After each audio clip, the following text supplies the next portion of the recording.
आता पाहणार आहोत लोकसभेची तयारी नेमकी कशी सुरू आहे त्या संदर्भातले न्यूज टॉप 9। नागपूर लोकसभा मतदारसंघातनं नितीन गडकरींचं नाव निश्चित, सूत्रांची माहिती। पक्ष नेतृत्वाचं शिक्कामोर्तब तसंच राष्ट्रीय स्वयंसेवक संघाचीही गडकरींच्या उमेदवारीला पसंती, सूत्रांची माहिती।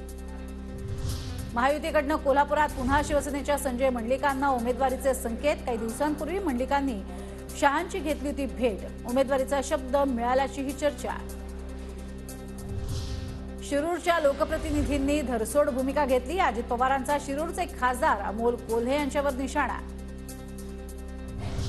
छत्रपती संभाजीनगर लोकसभेसाठी शिवसेना आणि भाजपत रस्सीखेच, संभाजीनगर लोकसभेसाठी भाजपकडनं अतुल सावे यांच्या नावाची चर्चा, तर शिवसेनेकडनं संदीपान भुमरे यांच्या नावाची चर्चा। वंचितला कोणत्या जागा हव्या आहेत त्या आम्ही द्यायला तयार, 27 तारखेच्या बैठकीला वंचित येणार, राऊतांची माहिती। तर 3 पक्षांनी जागा वाटप करावं, मग आम्ही जागा मागू असं अशक्य, वंचितच्या भूमिकेवर राऊतांचं विधान।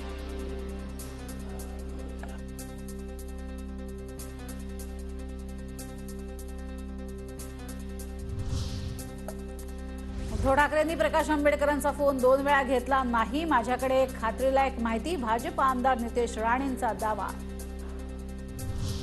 बीडच्या परळीमध्ये धनंजय मुंडे आणि पंकजा मुंडे एकाच व्यासपीठावर, ब्राह्मण ऐक्य परिषदेमध्ये दोघांची उपस्थिती।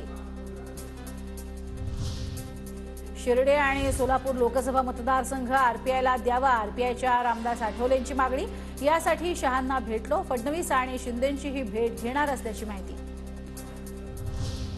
29 फेब्रुवारीला भाजपच्या केंद्रीय निवडणूक समितीची बैठकीनंतर भाजप 125 उमेदवारांची यादी जाहीर करणार, पहिल्या यादीमध्ये केंद्रीय मंत्र्यांची नावं असण्याची शक्यता, सूत्रांची माहिती।